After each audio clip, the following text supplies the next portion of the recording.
ഇന്ന് നമുക്ക് ഒരു തേങ്ങാച്ചോറിൻ്റെ റെസിപ്പി നോക്കാം. അപ്പോൾ ഞാനിവിടെ ചിരകിയ തേങ്ങ യൂസ് ചെയ്തിട്ട് ഉണ്ടാക്കുന്ന തേങ്ങാച്ചോറാണ്. നല്ല എളുപ്പത്തിൽ ഉണ്ടാക്കാൻ പറ്റുന്നതാണ്, അതേസമയം നല്ല ടേസ്റ്റിയുമാണ്. അതെങ്ങനെ ഉണ്ടാക്കുക എന്നുള്ളത് നോക്കാം. ഞാനിവിടെ കുക്കറിലാണ് ചോറ് ഉണ്ടാക്കിയെടുക്കുന്നത്. അപ്പോൾ ഇവിടെ ഞാൻ എടുത്തിട്ടുള്ളത് വെള്ളക്കുറുവ എന്ന് പറഞ്ഞിട്ടുള്ള അരിയാണ്. അതാണ് നമ്മൾ തേങ്ങാച്ചോറ് ഉണ്ടാക്കുന്നതിന് വേണ്ടിയിട്ട് യൂഷ്വലി യൂസ് ചെയ്യാറുള്ളത്. അപ്പോൾ അതില്ല എന്നുണ്ടെങ്കിൽ പാലക്കാടൻ മട്ടയും ഉപയോഗിക്കാം. അത് നന്നായിട്ട് കഴുകി ഊറ്റി വൃത്തിയാക്കിയ ശേഷം അത് കുക്കറിലേക്ക് ഇട്ട് കൊടുക്കുക. 1 കപ്പ് ചുവന്നുള്ളി കട്ട് ചെയ്തെടുത്തിട്ടുള്ളതാണ്. കട്ട് ചെയ്ത ശേഷം 1 കപ്പാണ് ഉള്ളത്, അത് ചേർത്ത് കൊടുക്കുക. ചുവന്നുള്ളി കുറച്ചുകൂടി കൂടിക്കഴിഞ്ഞാൽ ടേസ്റ്റ് ഒന്നുകൂടി നല്ലതായിരിക്കും.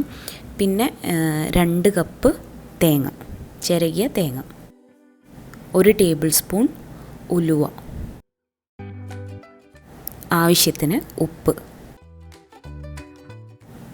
ഈ കാര്യങ്ങളെല്ലാം ചേർത്ത ശേഷം നന്നായിട്ട് കൈകൊണ്ട് മിക്സ് ചെയ്തെടുക്കുക.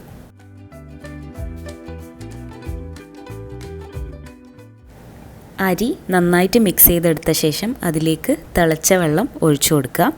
അപ്പോൾ എടുക്കുന്ന അളവിൻ്റെ 3 ഇരട്ടി വെള്ളമാണ് വേണ്ടത്. ഞാനിവിടെ 4 കപ്പ് അരിക്ക് 12 കപ്പ് വെള്ളമാണ് ഉപയോഗിച്ചിട്ടുള്ളത്. ഉപ്പൊക്കെ ഈ സമയത്ത് പാകമാണോ നോക്കുക, കുറവുണ്ടെങ്കിൽ ചേർത്ത് കൊടുക്കുക. ലിഡിട്ടിട്ട് വേവിച്ചെടുക്കുക. 1 വിസിൽ വേണ്ടി വരും. ചില കുക്കറിന് വ്യത്യാസം വരും, ചിലപ്പോൾ കുറച്ച് സമയം കൂടെ അധികം വെക്കേണ്ടി വരും. 1 വിസിലിന് ശേഷം ഫ്ലെയിം ഓഫ് ചെയ്തിട്ട് ആ ബേർണറിൽ തന്നെ അവിടെ തന്നെ വെക്കുക ചോറ്.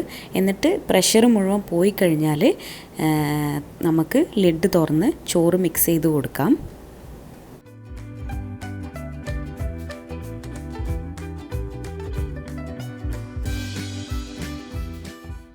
പിന്നെ മിക്സ് ചെയ്ത ശേഷം അടച്ചു വെക്കുമ്പം വെയിറ്റ് മാറ്റി വെക്കാൻ വേണ്ടിയിട്ട് ശ്രദ്ധിക്കുക.